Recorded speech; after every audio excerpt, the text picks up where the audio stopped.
बिस्मिल्लाहिर्रहमानिर्रहीम। अल्लाह पाक की वदनीयत पे कामिल यकीन और मोहम्मद वाले मोहम्मद पे दरूद व सलाम के बाद मैं हूँ आसिम महमूद कलियार। आप देख रहे हो AMK पाकिस्तान न्यूज़। 9 अप्रैल 2022 की दरमियानी शब से लेके आज तक क्या कुछ हुआ, मुकम्मल तफसीलात।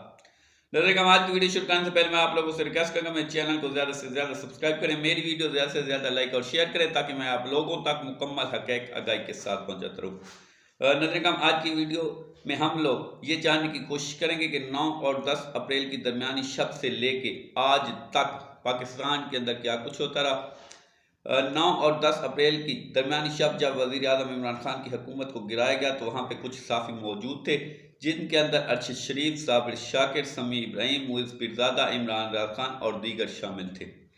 नज़र आज की इस वीडियो के अंदर हम लोग इमरान रियाज़ खान से कुछ सवालात उठाएंगे और हम पूरी जो है उम्मीद रखते हैं कि इमरान भाई इन सवालात के एक एक करके जवाब भी ज़रूर देंगे, क्योंकि इन जवाबात का आना पाकिस्तान की आवाम के लिए बहुत ज़्यादा ज़रूरी है ताकि पाकिस्तान की आवाम को भी पता चले कि पाकिस्तान के अंदर क्या कुछ हो रहा है। सबसे पहला सवाल जो हम इमरान भाई से करेंगे कि 9 और 10 अप्रैल की दरमियानी शब क्या कुछ हुआ। दूसरा सवाल जो इस वक्त हम करेंगे कि 9 और 10 अप्रैल की दरमियानी शब जिस वक्त वज़ीर आज़म इमरान खान की हुकूमत को गिराया गया तो क्या उस दिन वज़ीर आज़म जनाब इमरान खान ने कुछ डॉक्यूमेंट्स भी इन साफ़ी हजरात को दिखाए।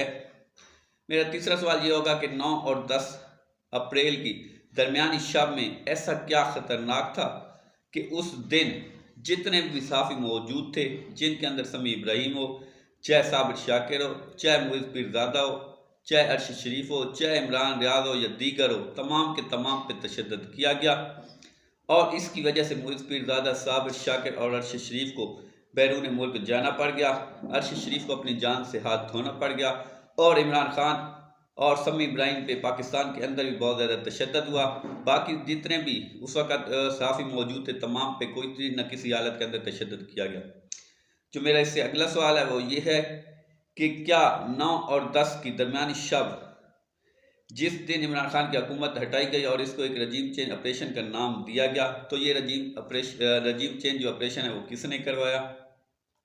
इससे मेरा अगला सवाल 9 और 10 की दरमियानी शब जिस वक़्त रजीम चेंज ऑपरेशन हो गया तो उसके पाकिस्तान के अंदर कौन कौन सहूलतकार मौजूद थे। इससे मेरा अगला सवाल आप लोगों ने आज तक खुल के ये चीज़ क्यों नहीं बताई कि 9 और 10 अप्रैल 2022 की दरमियानी शब ऐसा क्या कुछ हुआ कि जो अभी तक खुल के आवाम के सामने नहीं लाया गया। इससे मेरा अगला सवाल जनाब इमरान खान जो कि इस वक्त शोहरत की बुलंदियों पे थे तो क्या अगर ये रजीम चेंज ऑपरेशन ना होती तो क्या इमरान खान की मकबूलियत इसी तरह थी। मेरा अगला सवाल 9 और 10 अप्रैल की दरमियानी शब कुछ तो ऐसा था कि पाकिस्तान तहरीक इंसाफ के जितने भी ताकतवर शख्सियात थी, जिनके अंदर उमर असद, अली जैदी और दीगर जितने भी हैं, इमरान इसमाइल हो गया और फवाद चौधरी हो गया, उसके अलावा जितने भी ताकतवर थे वो छोड़ के जाना पड़ गया। मेरा अगला सवाल क्या इमरान खान आज तक अपने मौक़िफ़ पे डटे हुए हैं। मेरा उससे अगला सवाल क्या ये जो रजीम चेंज ऑपरेशन हुआ था आप इसको पाकिस्तान के अंदर कामयाब समझते हैं। मेरा अगला सवाल क्या पाकिस्तान की आवाम इतनी ताकत रखती है कि ये जो रजीम चेंज ऑपरेशन पाकिस्तान के अंदर हुआ तो उसको उड़ाया जा सके। क्या जनाब इमरान खान की पास इस वक्त पाकिस्तान की आवाम के अलावा भी कोई ताकत है। इमरान खान अभी तक डटे हुए हैं तो उसकी क्या वजह है। क्या आप समझते हो कि इमरान खान जो है वो हक पे है। क्या आप समझते हो कि इमरान खान का आवाम को साथ देना चाहिए। मेरा अगला सवाल क्या इस वक्त कोई दरमियानी रास्ता ढूंढ के पाकिस्तान की बेहतरी के लिए काम किया जाए या नहीं। मेरा अगला सवाल क्या पाकिस्तान की आवाम इसी तरह हमेशा ज़लील ख्वार होती रहेगी। मेरा इससे अगला सवाल क्या पाकिस्तान की तारीख में आगे चल के क्या पाकिस्तान की आवाम के दिए गए मैंडेट का कभी एहतराम होगा। क्या आप समझते हैं कि पाकिस्तान के अंदर हकीकी तौर पे ऐनी हुकूमत आ सकती है? क्या आप ये समझते हो कि पाकिस्तान की आवाम के अंदर इतनी ताकत है कि वो बदस्ते बाजू जो उनका मैंडेट है उसको तस्लीम करा सकें? क्या आप लोग समझते हैं कि जो कुछ पाकिस्तान की आवाम के साथ हो रहा है वो ठीक है या गलत है? क्या आप ये चीज़ समझते हो कि पाकिस्तान की आवाम अब ये जो पाकिस्तान के अंदर इस वक्त हो रहा है उसको रोकने के लिए क्या कर सकती है? आपकी नज़र में क्या पाकिस्तान की आवाम इस वक्त भी इमरान खान का साथ दे रही है? क्या आप समझते हो कि पाकिस्तान तहरीक इंसाफ की जो मौजूदा क़यादत है वो इमरान खान के साथ लैल है? क्या आप ये समझते हो कि पाकिस्तान तहरीक इंसाफ के अंदर कोई ऐसे लोग हैं कि जो इमरान खान के साथ हकीकी तौर पे मोहब्बत करते हैं? क्या आप समझते हो कि जो इस वक्त पाकिस्तान तहरीक इंसाफ का बयानिया है वो इमरान खान का बयानिया है? क्या आप समझते हो कि इमरान खान की बहन अलीमा खान, नौरीन खान या जो दूसरी हैं उनको सियासत के अंदर आना चाहिए? क्या आप समझते हो कि बुशरा बीबी का जो किरदार है पाकिस्तान तहरीक इंसाफ के अंदर तो उनको सियासत के अंदर आना चाहिए नहीं? क्या आप समझते हो कि इमरान खान को कभी भी रिहाई मिल सकती है? क्या आप समझते हो कि इमरान खान डील के ज़रिए बाहर आएगा या फिर पाकिस्तान की आवाम के ज़ोर पे वो बाहर आ सकता है? क्या आप समझते हो कि पाकिस्तान की आवाम अपने जो उनका लीडर है जिससे वो वालहाना मोहब्बत करते हैं तो क्या उसको दोबारा कभी वज़ीर आज़म देख सकते हैं? क्या पाकिस्तान के अंदर निज़ाम जो है वो हकीकी तौर पे जमहूरी हो सकता है? क्या आप ये समझते हो कि पाकिस्तान के अंदर ये जो ज़ालिमाना निज़ाम है ये कभी ख़त्म हो जाएगा? क्या आप समझते हो कि पाकिस्तान तहरीक इंसाफ को जो उसका मैंडेट छीना गया है वो किसी सूरत भी उनको मिल जाएगा? क्या आप समझते हो कि आगे नए इलेक्शन होने जा रहे हैं या नहीं? क्या आप समझते हो कि अगर नए इलेक्शन होते हैं तो पाकिस्तान तहरीक इंसाफ को इसी तरह की वाज़ेह अक्सरियत से बढ़तरी मिलेगी? क्या आप ये समझते हो कि पाकिस्तान के अंदर आने वाला अगला इलेक्शन साफ और शफाफ होगा? क्या आप समझते हो कि पाकिस्तान के अंदर आवाम की हुक्मरानी होगी? क्या आप समझते हो कि आवाम के दिए गए मैंडेट के मुताबिक कभी भी पाकिस्तान के अंदर हुकूमत आ सकती है? क्या आप समझते हो कि इमरान खान की अगले इलेक्शन के अंदर दोबारा 2/3 से ज़्यादा अक्सरियत उसको मिल सकती है?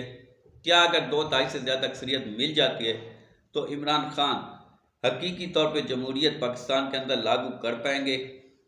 क्या पाकिस्तान तहरीक इंसाफ कोई नए लोगों को आगे लाएगी या इन्हीं जो इस वक्त लोग पार्लियामेंट के अंदर इन्हीं लोगों के साथ दोबारा पार्लियामेंट के अंदर आएगी? क्या आप समझते हो कि अगर यही लोग दोबारा पार्लियामेंट के अंदर आएँ तो ये कंप्रोमाइज़ नहीं होंगे? क्या अगर इसके बाद ये लोग दोबारा पार्लियामेंट के अंदर आते हैं तो वो इमरान खान के साथ मुखलिस होंगे या नहीं? मेरा अगला सवाल, मुराद सईद इस वक्त गैब है, उसकी क्या वजह है? क्या आप समझते हो कि मुराद सईद के पास कुछ ऐसे राज है कि जो अरशद शरीफ के कत्ल का बहस बनते हैं तो वो उनको जानते हैं? क्या आप ये समझते हो कि अगर मुराद सईद बाहर आ जाते हैं तो पाकिस्तान की आवाम उसका साथ देगी? क्या आप मुराद सईद को इमरान खान के बाद पाकिस्तान तहरीक इंसाफ का हकीकी वारिस देख रहे हैं? क्या आप समझते हो कि मुराद सईद अगर बाहर आते हैं तो उसको पकड़ा नहीं जाएगा? मुराद सईद के अलावा कासिम अली सूरी जो बाहर गए हुए हैं क्या वो पाकिस्तान के अंदर आते हैं तो उनको पकड़ लिया जाएगा? अगर वो पाकिस्तान के अंदर आ जाते हैं तो क्या वो इस सियासत के अंदर कोई अच्छा हल निकाल सकते हैं?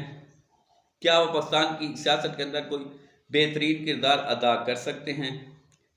क्या आप समझते हो कि सदर ट्रंप के आने से पाकिस्तान तहरीक इंसाफ कुछ मजबूत होगी? क्या आप ये समझते हो कि पाकिस्तान की अवाम जो है वो ट्रंप पे यकीन करे या अपने ज़ोर बाजू पे? क्या पाकिस्तान तहरीक इंसाफ को अब ट्रंप पे तवक्कात जो है वो रखनी चाहिए या उनको अपनी स्ट्रेटजी है जो है वो तब्दील करके दोबारा से पाकिस्तान की आवाम को चार्ज करना होगा? क्या आप समझते हो कि पाकिस्तान की आवाम इतनी चार्ज हो जाएगी कि वो हकीकी आज़ादी पाकिस्तान में लेके आएगी? क्या आप समझते हो कि जो पाकिस्तान के क्या आप समझते हो कि पाकिस्तान के अंदर जो सानिया डी चौक, सानिया 9 मई हुआ, क्या इस किस्म के सानिहात होने चाहिए? क्या आप समझते हो कि ये जो सानिहात हुए हैं इनकी तहकीकात होनी चाहिए या नहीं? आप किसको इंसानियत का जिम्मेदार समझते हैं? क्या आप समझते हो कि पाकिस्तान तहरीक इंसाफ को इस पे कोई सख्त रद्द-ए-अमल लेना चाहिए? आप क्या समझते हो कि पाकिस्तान तहरीक इंसाफ को इस किस्म के रद्द-ए-अमल पे क्या करना चाहिए? जो सहाफ़ी हज़रात पाकिस्तान से बैठ गए हुए हैं, आप क्या समझते हो उनकी जान को ख़तरा है? क्या उन सहाफ़ियों को पाकिस्तान के अंदर आना चाहिए या नहीं? आप क्या समझते हो कि उन सहाफ़ियों को किस तरह पाकिस्तान के अंदर प्रोटेक्शन दी जा सकती है? आप क्या समझते हो पाकिस्तान का मुस्तकबिल क्या? नज़र हम ये कुछ सवाल थे। सवाल तो और भी बहुत ज़्यादा जो जहन के अंदर आ रहे हैं, लेकिन चूँकि वक्त कम होता है तो आज हम इन्हीं सवालों पे बस करेंगे। उम्मीद है इमरान भाई हमारी ये सवाल सुन के उनके जवाबात तो ज़रूर देंगे। आप लोगों ने भी अपने कमेंट सेशन के अंदर हमें बताना है कि आप लोगों को क्या ये मेरे सवालात पसंद आए या नहीं। क्या आप समझते हो कि इन सवालात का जवाब होना चाहिए या नहीं? दूसरा, आप लोगों से गुजारिश है कि इस वीडियो को इतने ज़्यादा शेयर करें कि ये साफ़ इमरान रियाज भाई तक ये पहुँच सके।